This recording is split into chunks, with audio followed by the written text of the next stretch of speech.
October 21st, 1996. A park ranger named Egbert is flying over the southern end of Death Valley in a helicopter, scanning the desert floor for illegal drug labs. It's routine, the kind of flight he's done 100 times. But something catches his eye. A vehicle, a dark green Plymouth Voyager minivan, sitting in the middle of Anvil Spring Canyon, one of the most remote stretches of terrain in the entire national park. No paved road within 25 miles, no trail, no reason for rental car to begin. When the ground team reach the van, the tires are shredded. The vehicle is partially buried in sand. Inside, sleeping bags, clothing, a portable CD player, shoes for men, women, two children, but no wallets, no passports, and most importantly, no people. The van had Nevada plates and $1 rent-a-car sticker. A quick check revealed it has been rented 3 months earlier in July by a group of German tourists, a family of 4. They were supposed to fly home to Germany on July 27th. They never boarded the plane. The rental company reported the van stolen after it was 30 days overdue. And for 3 months, nobody in America had any idea where they were. Outside the van, the desert stretched in every direction. No footprints, the wind had erased them months ago. No clothing, no trail, just heat, rock, and silence. And somewhere out there, in a landscape that regularly hits 130 degrees in summer, a family of 4 had walked away from the only thing that could have saved them. And nobody knew which direction they'd gone. This is beyond the case, and once you have the full story, you won't see it the same way again. Before we continue, subscribe. But to understand how family of 4 ended up stranded in the deadliest desert in North America, we need to go back to Germany, to a man who'd just been through a rough divorce, to a girlfriend who loved to travel, to a summer road trip that was supposed to be the fresh start they all needed. Egbert Rimkus was 34 years old, an architect from Dresden. He'd recently gone through a messy separation from his ex-wife, Hickey, and the trip was partially about putting distance between himself and everything back home.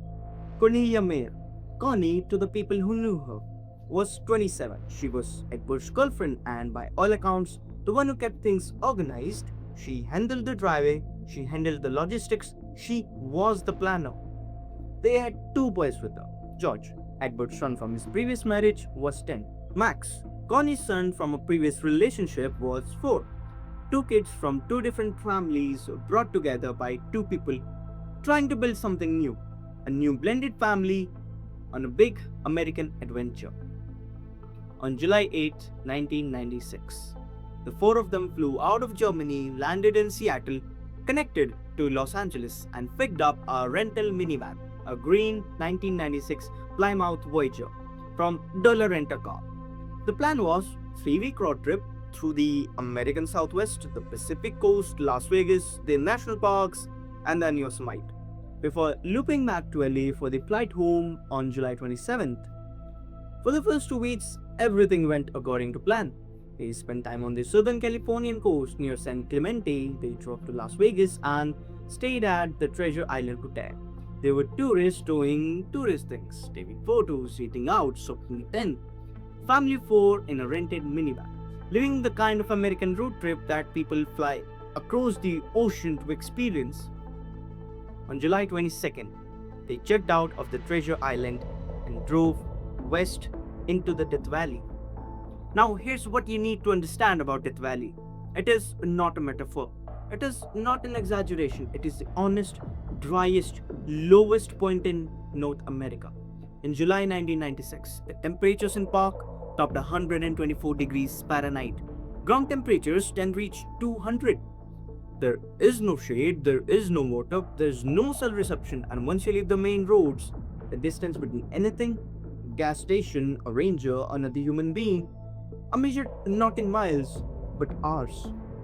Most of Death Valley is perfectly safe to visit. There are paved roads, visitor centers, overlooks, campgrounds. Thousands of tourists come through every year and go home with nothing worse than a sunburn. But there's another Death Valley, the backcountry, The old mining roads, the unnamed dirt tracks that lead into terrain so remote that if something goes wrong, nobody is coming. Some of these roads haven't been maintained in decades. Some of them are technically closed, and some of them are only possible with a four-wheel drive vehicle, driven by someone who knows exactly what they're doing. Egbert and Conny had a two-wheel drive rental minivan, and they drove it straight into the second Death Valley.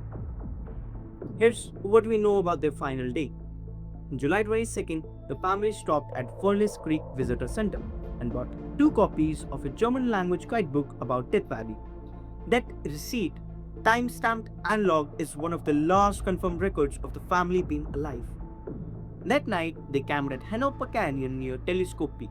The next morning, July 23rd, they drove south and then west, deeper into the park. They turned off Main Road and onto the Warm Spring Road, a rough dirt track that leads into increasingly remote terrain. The kind of road that looks possible on a map but punishes anything without serious clearance and four-wheel drive. They stopped at an abandoned mining camp in Butte Valley. Conny signed a visitor logbook kept in a steel box on a metal post. In German, she wrote the date and all four of their names: Conny, Egbert, Georg, Max. And then a note: "We're going through the pass." The pass she meant was almost certainly Mengle Pass, a rugged dirt crossing over the Panamint Range that would have taken them west toward the ghost town of Ballarat, and eventually toward Yosemite, their next destination.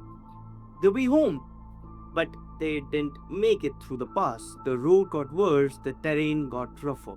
At some point, Egbert turned the van around, and that's when the family made the decision that would kill them. Instead of going back the way they'd come, hours of slow, grinding driving over the road they already knew. They looked at the map and saw what happened to be a shortcut. A road through Anvil Spring Canyon that would take them east, back toward the valley floor. On paper, it looked reasonable. On the ground, it was a disaster. The road through Anvil Canyon had been officially closed 2 years earlier. It was barely a road at all. Sandy wash littered with rocks, narrowing between canyon walls, getting softer and deeper with every mile. A four-wheel drive vehicle with experienced desert drivers might have made it. Two-wheel drive Plymouth Voyager with a family of tourists did not. The van got stuck. The tires were shredded by the rocky terrain. Sand swallowed the wheels, and suddenly a family from Dresden, Germany, an architect, his girlfriend, a 10-year-old, a 4-year-old, was stranded in one of the most remote locations in the continental United States. No cell phone would work out there. No one knew where they were. The flight home was 4 days away, and the temperature outside was 124 degrees. They appeared to have spent at least one night at the van.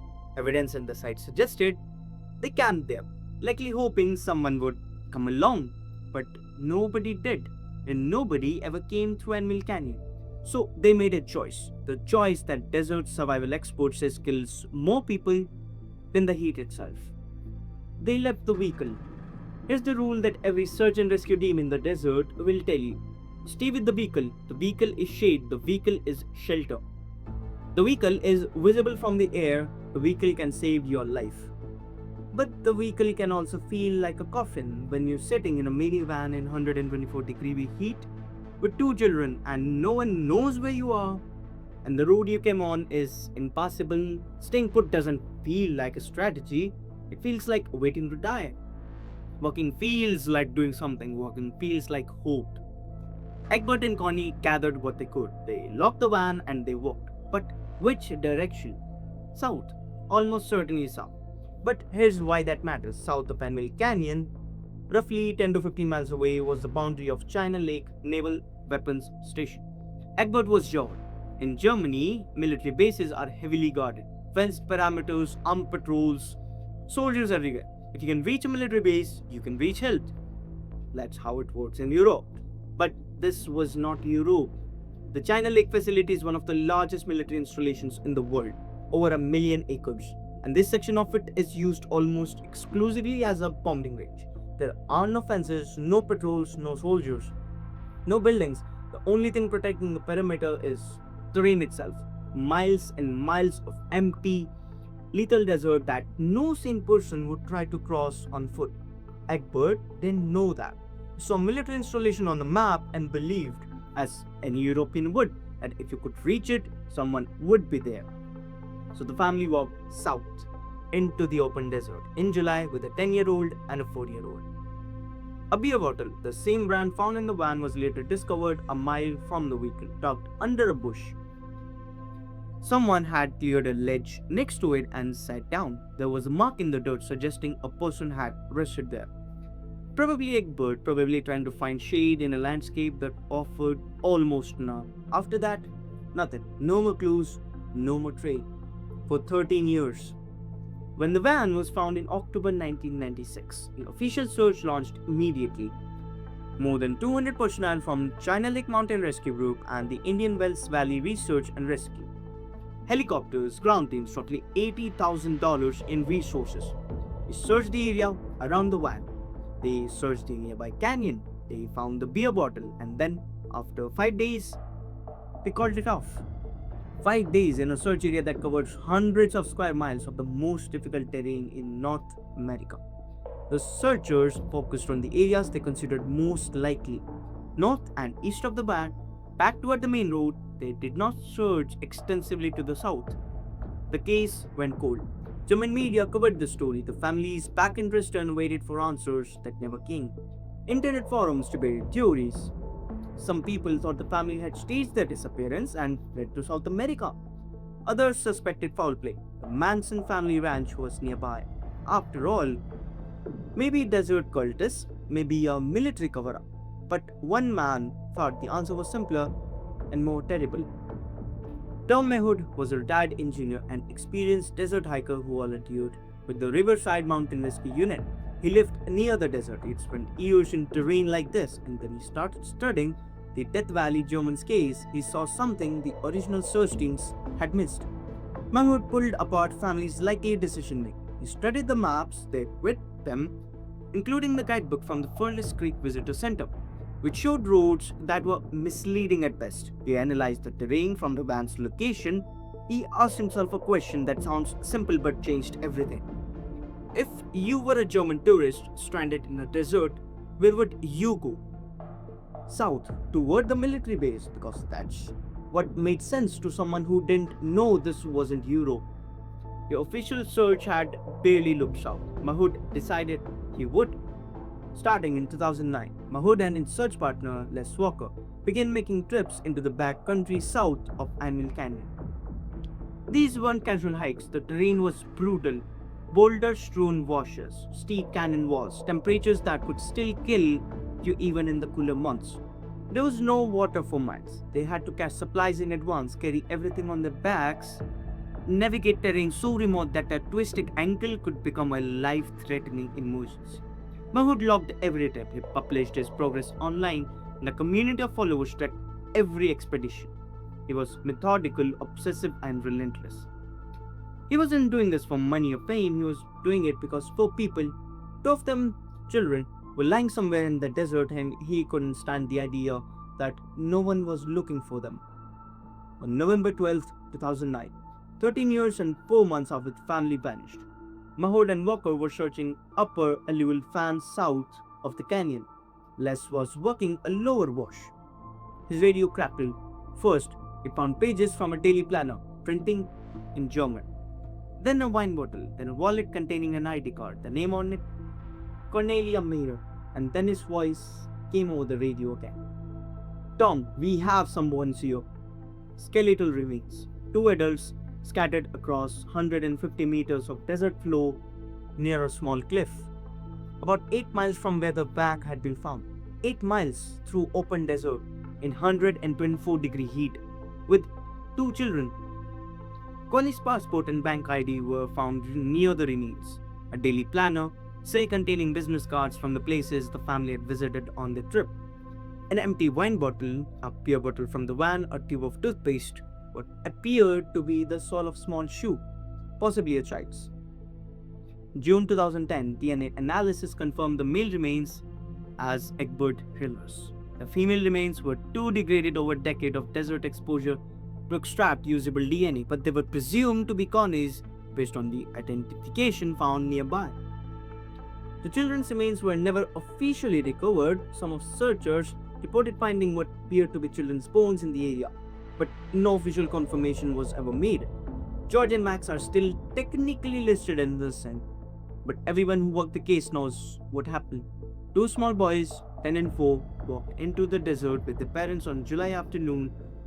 The desert does not give back what it takes. Over 13 years, flash floods, wind, scavenging animals, and the relentless grinding of sun on bone scattered whatever remained across miles of empty terrain.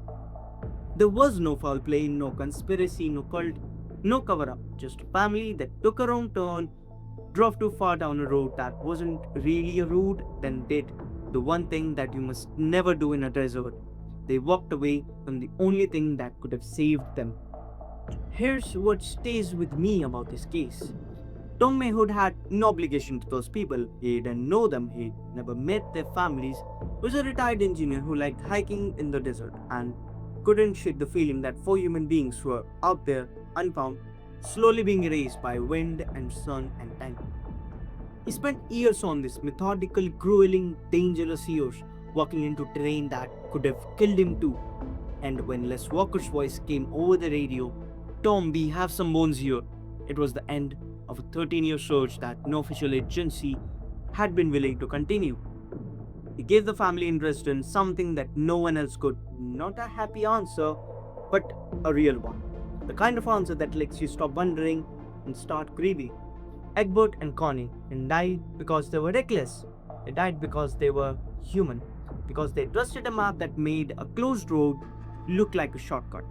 Because when the van got stuck, they did what any parent would do. They tried to walk their children to safety. Because Egbert looked at a map, so military base to the south, and believed the way any European would, that soldiers meant rescue. He didn't know the base was a bombing range. He didn't know there were no fences, no patrols, no police. He didn't know the direction he was walking led deeper into nothing. He just knew he had to try because his son was with him, because Connie's son was with him. Because staying in the van in that heat with those children felt like giving up. Two boys. George was 10, old enough to understand they were in trouble, old enough to be scared. Max was 4, old enough to walk a little but not far. Not far enough. Somewhere in that desert on July afternoon in 1996, family of Dresden stopped walking, and the desert, as it always does, kept going. If you believe stories like this deserve careful, honest telling, consider subscribing to Beyond the Case. It helps us keep these forgotten cases alive. The next time you're driving on a road you don't recognize, in a place you don't quite understand, and the pavement turned to dirt 10 minutes ago, and the GPS stopped working 5 minutes after that, turn around. Because the desert doesn't care that you didn't mean to go that far. It was always that far, and it has all the time in the world.